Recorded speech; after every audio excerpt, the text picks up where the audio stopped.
In our brief time together today, I'd like to keep things practical by, as Adam mentioned, building upon those mirror and mystery metaphors that were shared in the video and in our fall session. Specifically, my hope for our short time together today is that we'll be able to take a long, loving look at our centering prayer practice through the lens of our espoused and operational theologies. So, those are fancy words. Let me just remind you about what they mean.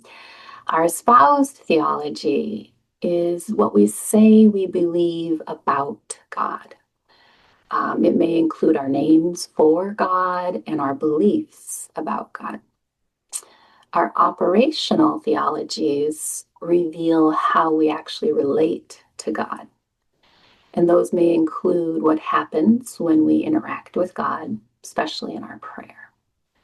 So, as we reflect on these metaphors of God and the mirror and God and the mystery, I'd like to focus on our lived experiences of learning and practicing centering prayer. Some of us have been at it for all of 5 minutes, and some of us have been at it for, decades. So initially, I'll share some thoughts and ideas and some insights, and then I'll also invite you today to speak about your lived experiences when we break up into the small groups. So, for example, speaking from lived experience, I'd like to share about the first time that I was taught centering prayer. As Adam mentioned, I currently serve as the director of the Episcopal House of Prayer here in Collegeville. And the first time I ever sat on a sitting pillow was actually here at the House of Prayer over 25 years ago when I was a college student at St. Ben's. Some professor brought us into the beautiful oratory space, and we were all mesmerized by the sitting mats and the gongs and the circular ceiling and the walls. For me, it was the first time encountering this kind of prayer. And it's likely that our teacher used the 4 steps of centering prayer, as Mark did with us today, laid out on the Contemplative Outreach brochures and websites and in teachings. Unfortunately, for me, what I most remember about the teaching that day over 25 years ago was not those basic instructions that are so helpful, but rather an additional instruction that the teacher gave us, which was to try and imagine my thoughts like clouds floating across the sky. And rather than help me to simply see my thoughts and then let them move on, that instruction actually provoked the opposite reaction in me that day and for the next period of time while I was practicing, which was to get obsessive about my thoughts and kind of cling to them. I was watching them far off into the horizon for as long as I could see them. So suffice to say that at least at that time in my life, I didn't feel like I was very good at the practice, and it didn't stick for very long. So this is where I'd like to bring in this some of our operational and espoused theologies of the mirror, the metaphor of the mirror. So to return to that mirror metaphor, which you got a little taste of if you were able to see the video or if you were with us in the fall, the metaphor of the mirror helps us to gain a deeper sense of our personal identity, specifically in relationship to God. So we're focusing on that operational side rather than the espoused side. If we let the mirror metaphor work well, it can help us to uncover some of those operational theologies at work. So relationship with God as a mirror supports what I like to call a spirituality of seeing. And I really appreciated your prayer today, Mark. There was lots of references to this work of seeing and being seen in the prayer that you read today. So I'd like to take a little taste of this. I invite you to just take a moment here and imagine someone that you admire.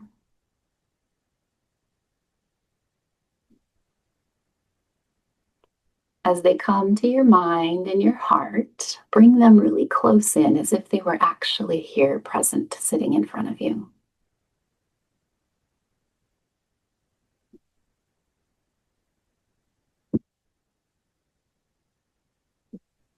And as you call this person to mind and heart, now that you've, if you can see and feel their presence, tap into the qualities that you admire about them.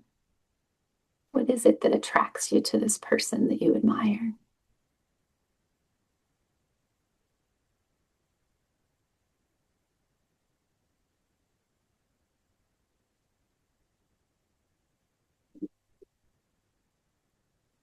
And so, having brought that person to mind and thought and thinking about the qualities, you might even make a little gesture of gratitude to this person for reflecting that quality into the world, using your imagination, of course.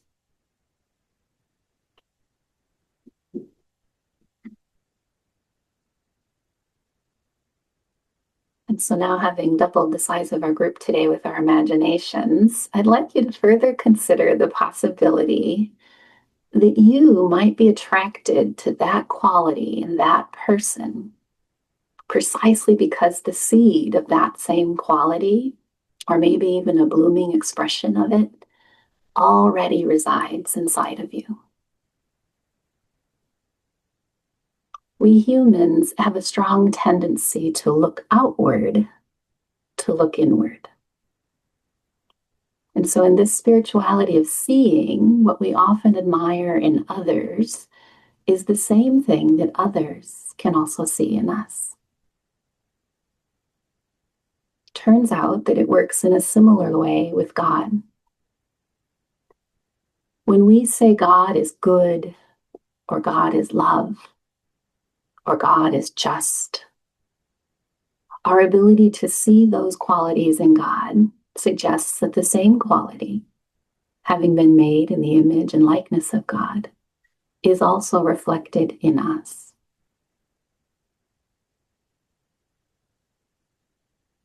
So that insight brings me back to the story that I just mentioned about learning centering prayer and being instructed to watch my thoughts go by like a cloud.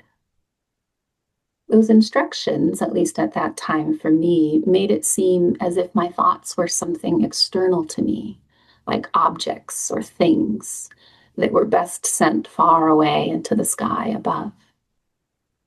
Unfortunately, some of our common images of God, some of our espoused theologies, also present God in the same way. God as being far away and up high, who is separate from us. I tend to be leery of ideas about God that seem to point to God as far away from me. So, using the mirror image, perhaps instead of the cloud image, it might have been helpful for that instructor to point to some of the operations that would occur as I began my practice. For example, as I began to practice sitting in silent stillness, the large expanse of my inner world would begin to come up to the surface of my awareness. If our relationship to God is like a mirror, then it makes sense that that vast expanse of the mirror of the Holy One is ever deeper and wider than we are. And so as we look out toward the Holy One, our inner world will reflect back to us. The inner world of my thoughts is a natural, internal part of who I am. And my centering prayer practice is also much like a mirror that helps to bring these parts of me that may be hidden up to the surface to be seen. Once I see them, I should neither push them away nor cling to them. The mirror image suggests that I can simply see them as they arise, perhaps maybe briefly greet them or wink at them, and then let them be on their way. After my prayer session, I might return to the thoughts that present themselves in the mirror again. But for now, I can simply let the thoughts be seen in the mirror and then let them go. Let them come, let them be, let them go. So this insight reminds me a little bit of a story of Thomas Keating, who is well known to have said, even if the Virgin Mary appears to you during your sit, politely tell her, not now, dearie. And today, perhaps what we could do is add to this wisdom, not now, dearie, I'm looking in the mirror. And to that point, what I'd like to preemptively say or acknowledge is that this spirituality of seeing that I'm kind of touching on today, looking in the mirror, it's different than navel gazing. We're not suggesting here that we look in the mirror just to see ourselves. On the contrary, the operational theology of the mirror metaphor taps our inherent relationship to God If God is like a mirror for us, then when we consent to gazing at God as part of our centering practice, all of the thoughts from our inner world rise while we are gazing at God. And we can trust that God can hold all of it for us. We'll likely see things that we had not seen before, since God is always more than and beyond our grasp. In the end, God is also a mystery, which is a good segue to jump into the second metaphor for the day of God as mystery. So, as we shift gears here and think about the metaphor of mystery and the operational theology, I'd like to share another story in transitioning to this idea of God as mystery. Over 25 years have passed since I first sat on that meditation pillow in the oratory at the House of Prayer. And since then, I've been trained as a spiritual director, and I often have the privilege of teaching people in groups or one-to-one about contemplative prayer. And one of the most disheartening patterns that I hear over and over again, despite our best intentions as teachers to not leave people with this idea, as people share their struggles about learning and practicing centering prayer, they often start with this idea that the practice is going to help them either reduce the number of thoughts that they have or possibly even eliminate them. So much like me giving up on the clouds floating high in the sky, people often give up on centering prayer because they think they're not good at it, since they can't stop having thoughts. And so whenever I hear people describing those ups and downs of that pattern, I gently ask, but are you human? When I ask that, it's a little bit sarcastic and joking, but what I'm really trying to suggest is that we were created precisely to have thoughts and feelings and desires and sensations as humans. To stop having them would mean no longer being human. And so this idea that somehow this centering prayer, so again, this is the kind of espoused idea of the theology of the prayer, that we would stop having thoughts. It's a little bit in contrast to what I'd like to suggest is a more life-giving operational theology. Centering prayer is not about trying to reduce or eliminate thoughts. Rather, that habitual repetition of redirecting our attention over and over again on the presence and action of God helps us to recognize that we are more than thoughts. So the operational theology here is that God, who is always more as mystery, can help us to get over our partial, limited sense of self and others. And so tapping more into this idea of mystery, entering into a relationship then with this God of mystery, it helps us to better understand our operational theologies using paradox. So in the Christian tradition, we often talk about God as both transcendent and immanent. I like to say God is both ultimate and intimate. So how are we going to figure out what our operational theologies are if this God is ultimate and intimate? God as mystery prompts us to ask that very practical question. How could we ever adequately explain a sense of God who knows us so well as to know us better than we could know ourselves? Or how to explain a God who is big enough and always more than enough to overcome all of the problems and inadequacies that I, as a finite being, might present to God? So part of the operational theology of our practice in getting to know God in mystery helps us to befriend the discomfort that we might feel and the unknowing that we face as our lives are constantly and dynamically developing and unfolding. Richard Rohr often refers to the teaching from Thomas Keating about the banks, so the river of our consciousness. Some of you've probably heard this teaching. And I think I might be adapting it a little bit today, but to acknowledge again that our lives are dynamic and constantly shifting. Our lived experience is never static. So similarly, our thoughts are constant. They never stop. In consciousness, then, our thoughts, the teaching goes, are like the rafts that float along the top of the river. In order to help keep our thoughts from flooding over, we need the riverbanks to guide us. So our attention is like a bank on one side of the river, and our consent to God's action and practice is like the bank on the other side of the river. So between our attention and our practice, we can help to navigate that flow of thoughts that are floating along. Excuse me. It's like that moment when you're in the quiet room and all of a sudden you have to scratch your throat when everybody else is being silent. So, pardon that. Our attention and our practice, get back to the riverbanks, can help us navigate the flow of thoughts along the surface of the water. So, letting them come, letting them go, but not letting them inundate us because we have these kind of riverbanks. So, while I really appreciate the riverbank metaphor and the teaching about being guided, I also wonder about what's going on under the surface of the water.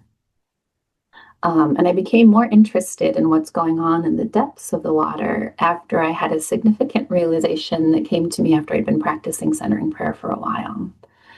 So, when I first started practicing a little bit more seriously and consistently, my thoughts tended to show up as sensations in my body.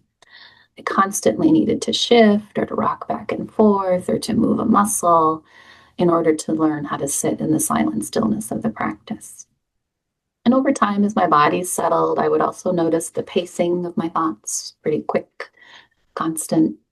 But occasionally, I would recognize that beneath the surface of my awareness of my physical body and beneath the surface of my awareness of my thoughts, I would become aware of the sacred chant or word that we had used in our communal sit.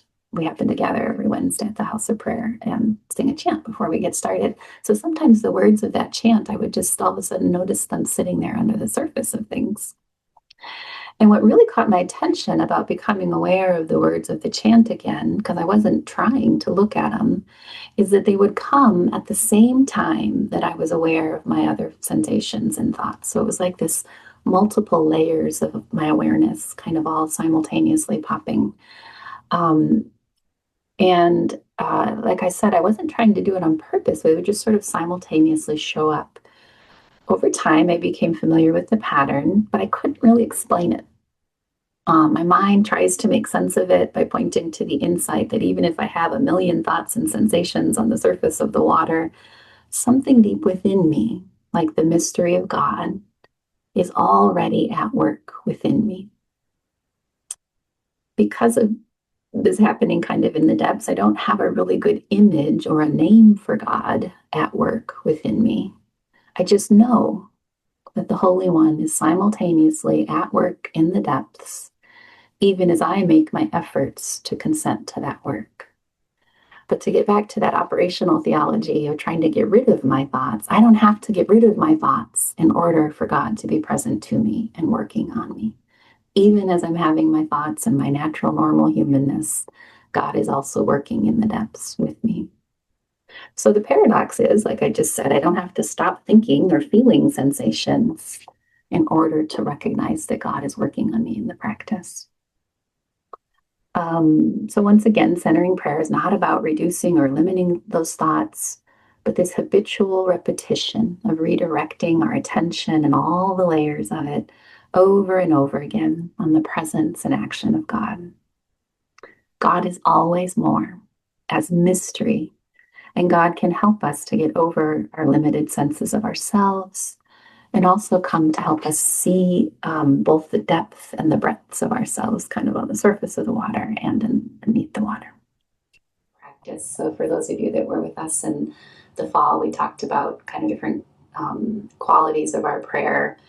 And for those of you that have been in teaching sessions with me before, you know that chant, as another spiritual practice, sacred chant, is something that I like to offer as a reminder that we're whole beings. So if you think about when you sing or talk, you use your voice, you stimulate this part of your body, right, your throat. And what chanting and its vibrations of our voice do for us is remind us that we're heads and hearts. And so the idea of kind of stimulating that middle part of our body for me is like, oh yeah, I can show up to my prayer with all the things, all the parts of me. And so, by way of offering a closing prayer or a blessing today, I'd like to offer a chant. And if you don't mind, I'm going to sneak one in here. This is just a little commercial because we did it in October when we were together. But a real simple chant is simply, let it come, let it be, let it go. And of course, that nicely matches some of the ideas that we were talking about today. And the commercial here is that you can find a whole chant library on the House of Prayer website. So if you go to our ehouseofprayer.org website, we have a chant library, and that one is recorded on there so you can work with it. But part of me, in the way that, our practice spills over into the reality of the world as it is, wants to just sort of acknowledge the fact that we're sitting in Minnesota right now and things are feeling pretty hard and heavy these days for a lot of folks in our communities. So the chant that I somewhat with a little bit of risk would like to offer is one that I'm just learning in the last couple of weeks because it's been floating around social media. And so what I'll do is offer the chant, and then if you're in a space where you can offer your voice and sing along with me, you're welcome to join your voice in with the chant. Just so you know, you can also participate in the chant by simply receiving the sound of my voice, so you don't have to offer your own voice if that doesn't work for your space. Maybe you'd like to offer some harmonies to the chant. Maybe you would like to simply hum along to the chant. So find whatever way works for you to be able to participate in this final blessing. And then we'll probably just offer a brief little moment of silence after the chant is done so you can pay attention to what may or may not have stirred up in your mind and your heart. And I just switched my sound, so if it's starting to you're not being able to hear me, will somebody just sort of shake their hands or let me know? But I switched my sound over so that my voice shouldn't get cut off as I'm offering the chant.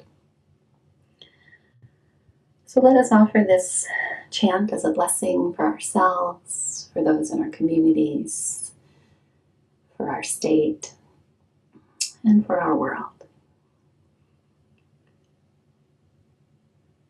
Hold on, hold on, my dear ones, here comes the dawn. And then it repeats, hold on, hold on, my dear ones, here comes the dawn. Hold on, hold on, my dear ones, here comes the dawn. Hold on, hold on, my dear ones, here comes the dawn. Hold on, hold on, my dear ones, here comes the dawn. Hold on, hold on, my dear ones, here comes the dawn. Hold on, hold on, my dear ones, Here comes the dawn. One more time. Hold on. Hold on, my dear ones.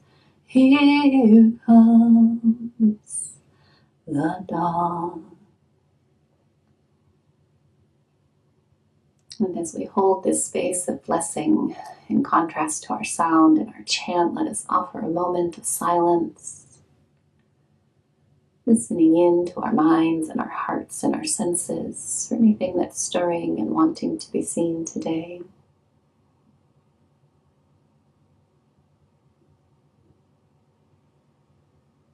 You can hold in your heart and your mind that word or that phrase.